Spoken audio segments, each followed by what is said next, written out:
దేవుని ఉద్దేశం చాలా గొప్పది. దేవుడు మనకు ఎంతో ముందుగానే యేసు ప్రభు ఈ లోకానికి రాకముందే ఎన్నో సత్యాలు మనకు బయలుపరుస్తూ ఉన్నాడు. నేను వృధాగా కష్టపడి తినే, నేను వ్యర్థంగా ప్రయాసపడి తినే, నేను నా బలాన్ని పోగొట్టుకుంటేనే, అనవసరంగా వ్యయపరుచుకుంటేనే అని నువ్వు అనుకుంటున్నావు. కాదు, నాకు న్యాయకర్త యెహోవాయే నా బహుమానము, నా దేవుని యొద్దనే నాకున్నది అన్న సత్యాన్ని చక్కగా మనకు బయలుపరుస్తూ ఉన్నాడు. వాస్తవానికి యేసు ప్రభువును తృణీకరించిన వాళ్ళు ఎంతోమంది ఈరోజు మనం కూడా తృణీకరిస్తూ ఉన్నాం. ఆయన చెప్పిన మాట ప్రకారం మనం నడుచుకోలేదు అంటే యేసు ప్రభువును తృణీకరించిన వారమే, యేసు బిడ్డలకు కాలే. అయితే వాక్యం సెలవిస్తున్నమాట, నువ్వు వద్దయ్యా స్వామి, నువ్వు వెళ్ళిపో అనే పరిస్థితిని మనం చూస్తాం. చూడండి వాక్యంలో మత్తయి సువార్త 8వ అధ్యాయము, మత్తయి సువార్త 8వ అధ్యాయము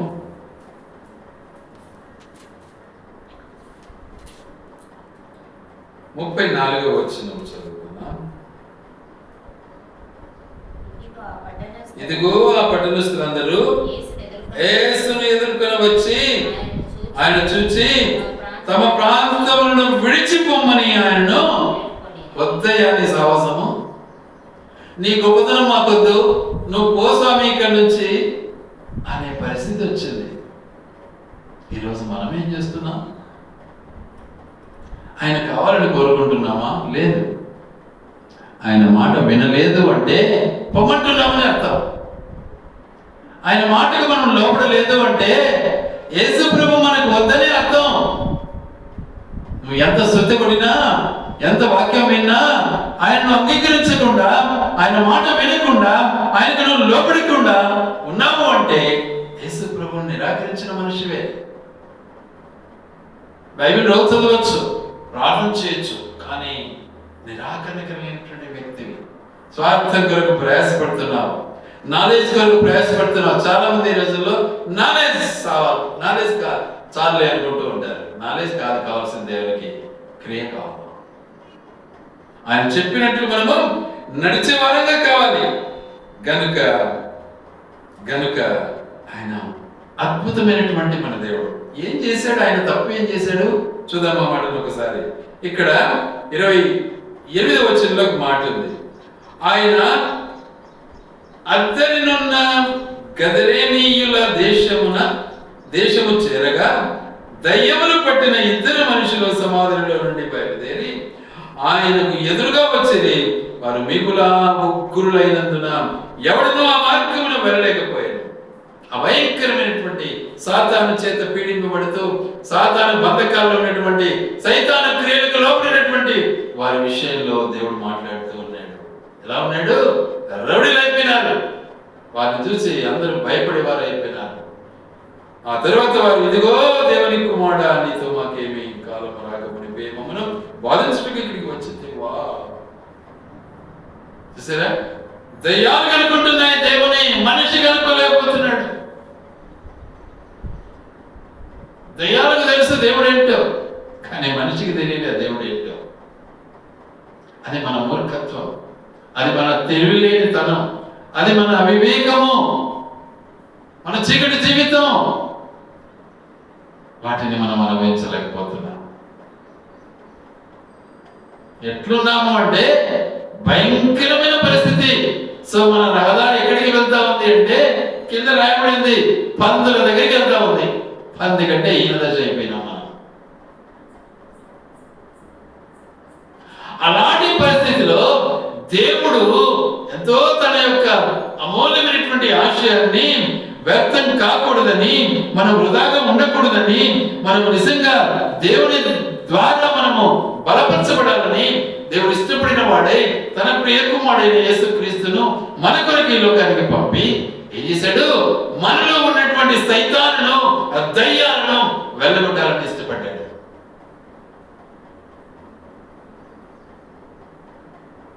అయితే అయ్యా వెళ్ళగొడితివి కానీ నువ్వు వద్దయ్యా మాకు అంటున్నాం మనం. చూడు ఎంత చక్కగా ఉందో.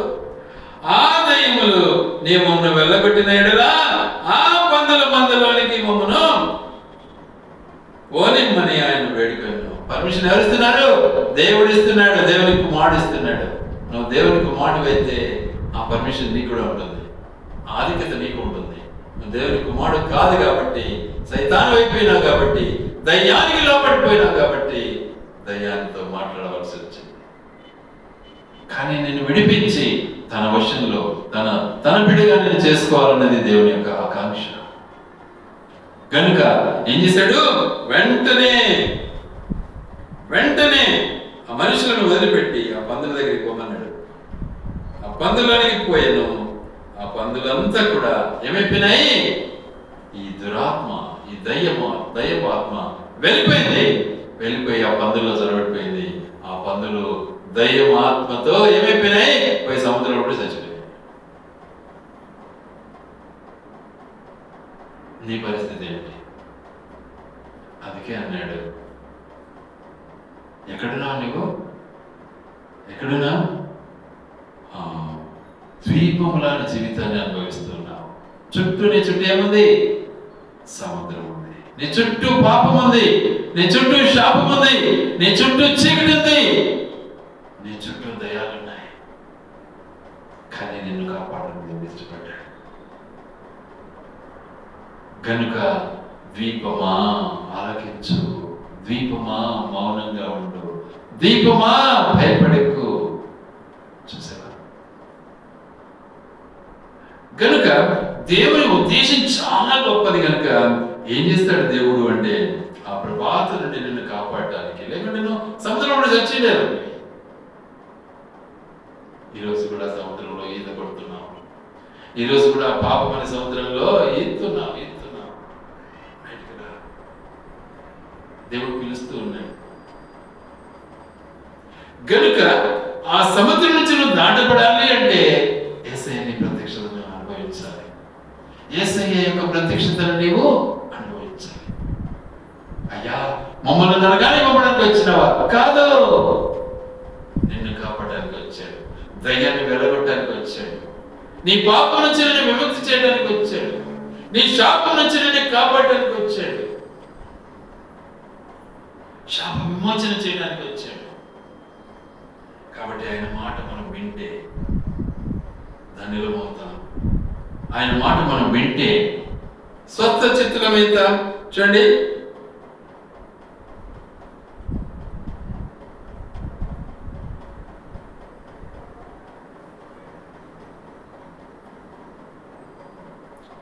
ఆ దయ్యం పట్టిన వ్యక్తులు ఏమైనారు? శుద్ధులైపోయినారు, స్వస్థ చిత్తులై కూర్చున్నారు. కానీ దయ్యాలు ఎక్కడికి పోయినాయి? పందుల్లోకి వెళ్ళిపోయినాయి. పందులన్నీ ఎక్కడికి పోయినాయి? సముద్రంలోకి వెళ్ళిపోయినాయి. సో మనం సముద్రానికి వెళ్దామా? లేకపోతే దేవునితో నివాసం చేద్దామా? అది దేవుని యొక్క ఉద్దేశం. దేవునితో మనం నివాసం చేయాలంటే మనలో ఉన్న దయ్యం పారిపోవాలి. మనలో ఉన్న చీకటి శక్తి పారిపోవాలి. మనలో ఉన్న ఈర్ష్య, కపటము, భేదము, విమతము, డాగు, మచ్చ ఇవన్నీ తొలగించబడాలి. అందుకొరకే మన ప్రభు వచ్చి మన కొరకు ఆ శిలువను అనుభవించి మన కొరకు రక్తం కార్చాడు.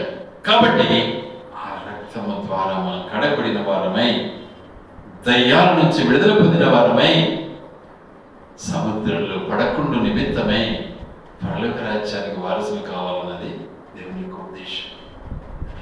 కనుక ప్రభువులో మనం కొనసాగడానికి మనల్ని దేవుడు హెచ్చరిస్తూ ఉన్నాడు. ఏం చేయమంటున్నాడు చూద్దాం ఆ మాటలు. హెచ్కేల్ గ్రంథం 3వ అధ్యాయం 19వ వచనం. హెచ్కేల్ గ్రంథం 3వ అధ్యాయం 19వ వచనం.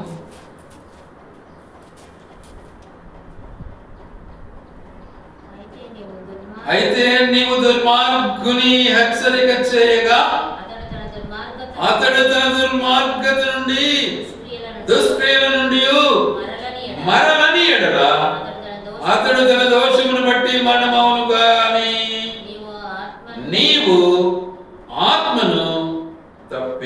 పొందువు. చూసారా? కాబట్టి దుర్మార్గత నుంచి మనం వేరు కావాలి, దుష్టత్వం నుంచి మనం వేరు కావాలి, మనము తప్పించబడిన వారే కావాలి. మనం నిజంగా తప్పించబడిన వారమే పరలోక రాజ్యానికి వారసులం కావాలి.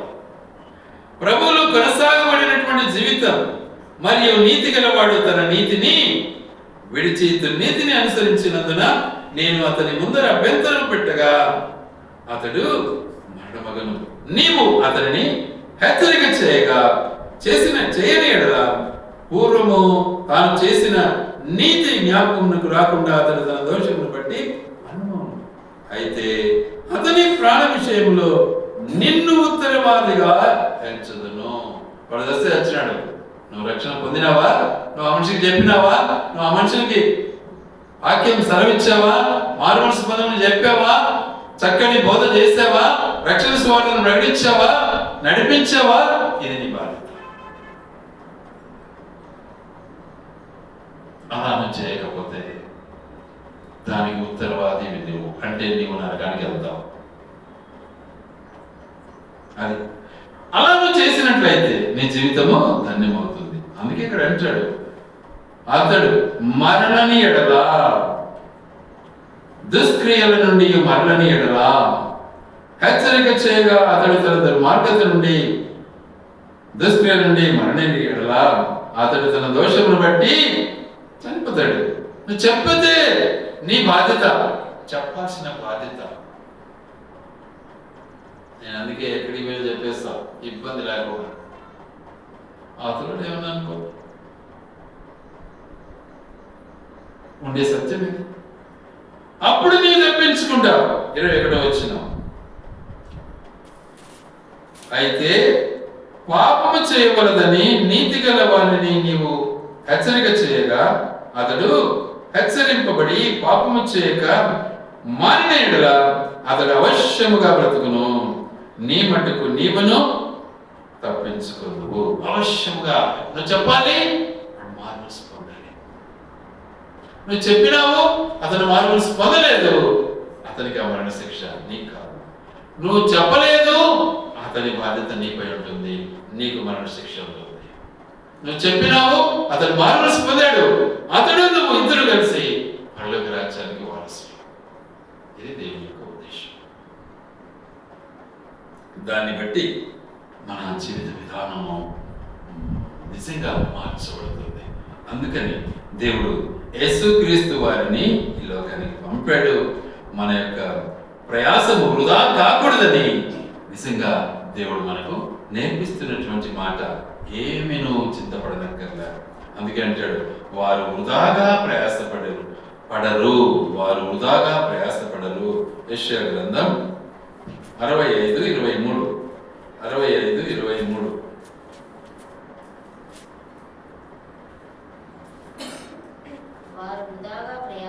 వారు వృధాగా ప్రయాసపడరు, ఆకస్మికముగా కలుగు అపాయమునందుటకై పిల్లలను కనరు. వారి యెహోవా చేత ఆశీర్వదింపబడిన వారగుదురు. వారి సంతానపు వారు వారి యొద్దకే యుద్ధనే అందరు. ఎవరి యొద్ద? దేవుని యొద్ద, దేవుని సన్నిధిలో. ఎలా ఉంటారు వాళ్ళు? కీర్తనకారుడు అంటాడు ఆ మాట చాలా స్పష్టంగా 128వ కీర్తనలో. ఏమంటాడు? 4-5 వచనాలు. యెహోవా యందు భయభక్తులు గలవాడు ఇలాగా ఆశ్రయింపబడును. సియోనులో నుండి యెహోవా నిన్ను ఆశీర్వదించును. నీ జీవిత కాలమంతా ఈ యెరూషలేమునకు క్షేమము కలుగుడు చూచెదవు. నీ పిల్లలను నీవు చూచెదవు. ఇజ్రాయెలు మీద సమాధానము ఉండునుగాక. ఇది కుటుంబ వ్యవస్థ. 128వ కీర్తన. కుటుంబ జీవితం. తల్లిది బాధ్యత ఏంటి? తండ్రిది బాధ్యత ఏంటి? పిల్లలది బాధ్యత ఏంటి? ఆ సమాధానం దేవుడు నీకు నాకు ఇవ్వాలని ఇష్టపడుతున్నాడు. వృధాగా ప్రయాసపడ్డానని నీవు అనుకోనక్కర్లే. నీవు వృధాగా ప్రయాసపడలేదు కాబట్టి వృధాగా ప్రయాసపడరు. ఆకస్మికముగా కలుగు అపాయము, ఆ తర్వాత యెహోవా చేత ఆశీర్వాదము, ఆ తర్వాత వారి సంతానపు వారు వారి యొద్దనే వారు ఇలాగా ఆశీర్వదించబడతారు. కాబట్టి ఆయన మాట మనం వింటే మనం ఆశీర్వదించబడతాం. ఆయన మాట ప్రకారం మనం జీవిస్తే మనం ఆశీర్వదించబడతాం. గనుక ప్రభువులో కొనసాగు నిమిత్తమై దేవుని యందు ఎల్లప్పుడూ కూడా మనము నమ్మిక ఉంచి ముందుకు సాగినట్లయితే ఆ దయ్యాలు దాదాపు 2000 పందులను ఒకటేసారి సముద్రంలో నెట్టేసినాయి. అదే ఆ 2000 దయ్యాలు నీకు పడితే నీ పరిస్థితి ఏంటి? ఎలా ఉంటావు? ఒక్కసారి ఆలోచించు. అందుకే ఒక చోట ఏమనిందంటే, ముందు విడిచిపోయినటువంటి దయ్యము లోకమంతా తిరిగిందంట, స్థలం ఏడ దొరకలేదంట. తట్టుకో నా ఇంట్లో ఒకసారి చూసేస్తాం ఎట్టుందో ఆ ఇల్లు అని మళ్ళీ ఎనికి వచ్చాయి. ఈ ఇల్లు ఖాళీగా వాళ్ళు పడిందంట, వరే ఖాళీగా ఉంది, ఎవరు లేరు దీంట్లో అని మళ్ళీ తనకంటూ ఇంకా స్నేహితులను పిలుచుకొని ఇంకా 7-8 స్నేహితులను పిలుచుకొని ఆ ఇంట్లోకి బయలుదేరినాయి. అప్పుడు ఆయన పరిస్థితి ఎలా ఉంటుంది? ముందు కంటే భయంకరంగా ఉంటుంది, ఇంకా తారుమారుగా ఉంటుంది. అందుకే ప్రభువును మన హృదయంలో చేర్చుకోవాలి. మన ఇంట్లో ఉండాలి. మన ఇంట్లో ఆయన నివాసం చేస్తే సైతాను మన ఇంట్లోకి రాలేడు కదా. మనము సైతానుకు లొంగం కదా. సైతాను మన ఇంటికి అసలు రాలేడు. కాబట్టి మన యొక్క జీవితాన్ని మనం నష్టపరచుకోకుండా నిమిత్తమై దేవుడు మనతో మాట్లాడుతున్నటువంటి మాట ఎల్లప్పుడూ కూడా మనం అనుకోవచ్చు, ఈ లోకంలో నాకేంలే, మా వాళ్ళు ఉన్నారు, మా పెద్దవాళ్ళు ఉన్నారు, నాకు మినిస్టర్లు ఉన్నారు, నాకు పెద్ద అధికారులు తెలుసు, ఇవన్నీ అనుకుంటారు. కానీ దేవుడు ఏమంటాడు? అవన్నీ ఏం పనికిరావు. చూడండి, ఆ మాట చాలా స్పష్టంగా ఉంటుంది. కీర్తనలు 27వ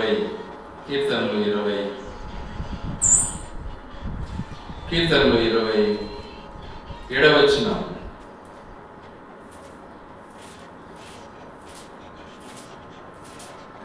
కొందరు రథములను బట్టి, కొందరు గుర్రములను బట్టి చేపడదు. నాకేమి రికమెండేషన్ ఉంది, నాకు పెద్ద నాయకులు తెలుసు, నాకు అధికారం ఉంది, నాకు అధికారులు చాలా మంది తెలుసు, ఏముంది, డబ్బు ఉంది, ఆస్తి ఉంది, అంతస్తు ఉంది, ఏమైనా సరే నాకేం లేనుకుంటున్నాం.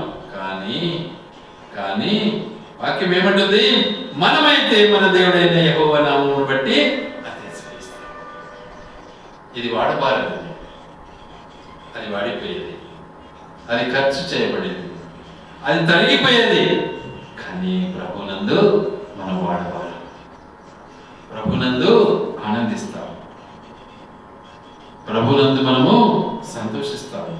కనుక ప్రభువులో కొనసాగడానికి దేవుడు మన పట్ల ఉంటాడు. అందుకే దావీదు మహారాజు అంటాడు, గాఢాంధకారపు లోయలో నేను సంచరించినాను. ఏం చేస్తాడంట?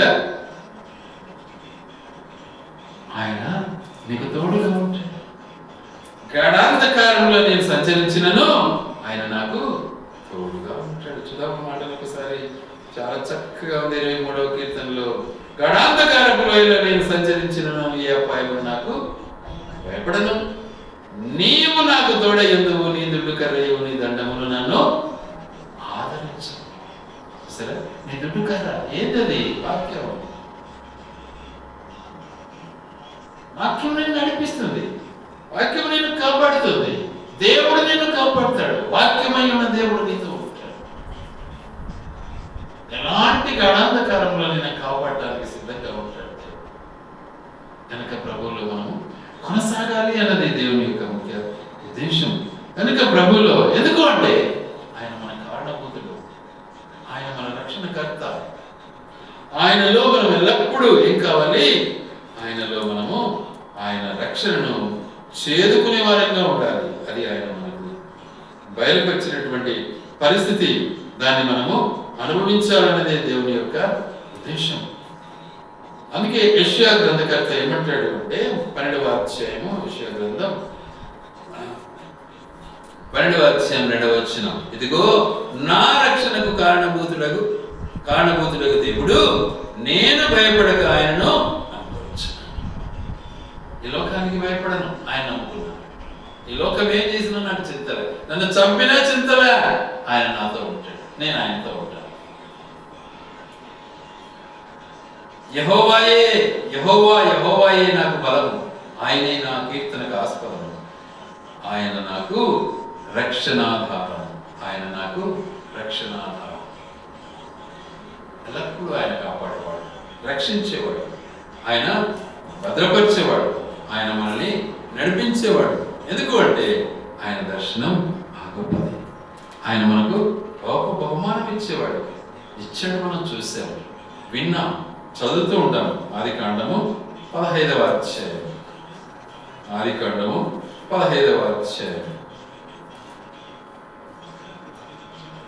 ఇది జరిగిన తరువాత యెహోవా వాక్యము అబ్రహామునకు దర్శనమందు వచ్చి, అబ్రహామా భయపడకము, నేను నీకు కేడము, నీ బహుమానము అత్యధికమగునని చెప్పెను. నేను నీకు కేడము, నీ బహుమానము అత్యధికమగునని చెప్పెను. అందుకు అబ్రహాము, ప్రభువైన యెహోవా నాకేమి ఇచ్చిననేమి, నేను సంతానము లేని వాడనై పోచున్నానే, దమస్కు ఎలియేజరే నా ఇంటి ఆస్తి కర్త యగును కదా. మరియు అబ్రహాము, ఇదిగో నీవు నాకు సంతానం ఇయ్యలేదు గనుక నా పరివారములో ఒకడు నాకు వారసుడగునని చెప్పగా, యెహోవా వాక్యము అతని యొద్దకు వచ్చి, అతడు నీకు వారసుడు కాడు, నీ గర్భవాసమున పుట్టబోచున్నవాడు నీకు వారసుడగునని చెప్పాడు. దేవుని వాక్యం దగ్గరకు వచ్చి చెప్తుంది, మనతో మాట్లాడుతుంది. నీకు పుట్టబోయేవాడు నీకు వారసుడు. మనం నిజంగా దేవుని వారసులమా?